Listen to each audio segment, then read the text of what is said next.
করছেন এবং আমাকে এই প্রশাসনিক দমন পীড়ন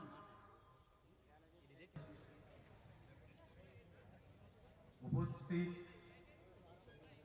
যারা ত্রিপুরার বিভিন্ন অসামাজিক এবং অপরাধমূলক কাজে অভিযুক্ত শাসক দলের দুই বিধায়ক শ্রী রামপ্রসাদ পাল ও শ্রী রঞ্জিত দেববর্মা কমাস ধরে সাংবিধানিক ক্ষমতার জোরে নিজেদের কদর্য অতীত ধামাচাপা দিতে বরিষ্ঠ সাংবাদিক ও সম্পাদকের উপর যে অনৈতিক প্রশাসনিক চাপ সৃষ্টি করে সংবাদ মাধ্যম সরকারকে বেকায়দায় ফেলার চেষ্টা করছে, তাদের বিরুদ্ধে ব্যবস্থা নিতে হবে।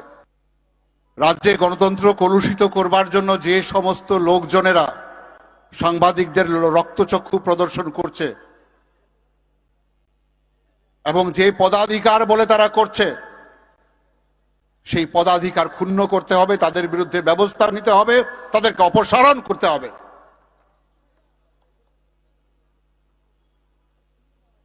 আমাদের দিকে রক্তচক্ষু প্রদর্শনের চেষ্টা করছেন, হুমকির মাধ্যমে সংবাদ মাধ্যমকে করায়ত্ত করবার চেষ্টা করছেন।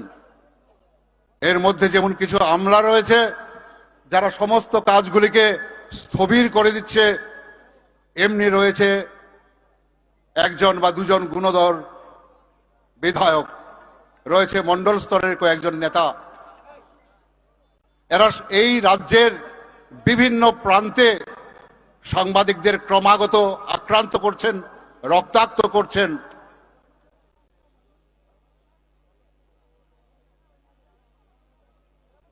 একটি কথা ফুলকি হয়ে শুকনো ঘাসে পড়বে যবে, একটি কথা ফুলকি হয়ে শুকনো ঘাসে পড়বে যবে, সারা শহর উথাল পাতাল, রাগে ভীষণ যুদ্ধ হবে। যদি উত্তেজিত করবার চেষ্টা করেন, যারা অক্লান্তভাবে গণতন্ত্রের চতুর্থ স্তম্ভকে আঁকড়ে ধরে এই রাজ্যে সুস্থিতি বজায় রাখার ক্ষেত্রে আপনাদের সহায়তা করেছে, তারা ক্রুদ্ধ হলে টালমাটাল হবে গণতন্ত্র, টালমাটাল হবে শাসন ব্যবস্থা। আজকে ঐক্যবদ্ধ সাংবাদিকরা এই সমাবেশে উপস্থিত হয়ে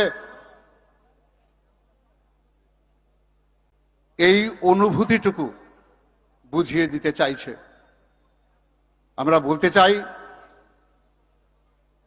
এভাবে রক্তচক্ষু দেখিয়ে হবে না, প্রিভিলেজ মোশনের ভয় দেখিয়ে হবে না। স্বাধিকার ভঙ্গের কথা কাদেরকে বলছেন? গত 40-50 বছরের ইতিহাসে এমনি কোনো দৃষ্টান্ত নেই যে সাংবাদিকদের বিরুদ্ধে স্বাধিকার ভঙ্গের অভিযোগ আনা হয়েছে। জেলে পোড়ার ষড়যন্ত্র, স্ব অধিকার স্বাধিকার তো ভঙ্গ করছেন আপনি। একটি পবিত্র জায়গার পদাধিকারী হিসাবে বসে থেকেও আপনি অশ্লীল ভাষায় ও সাংবিধানিক শব্দে সাংবাদিকদের হুমকি দিচ্ছেন, রক্তচক্ষু দেখাচ্ছেন। এটা যদি স্বাধিকার ভঙ্গ না হয়ে থাকে, তাহলে স্বাধিকার ভঙ্গ আর কাকে বলবেন?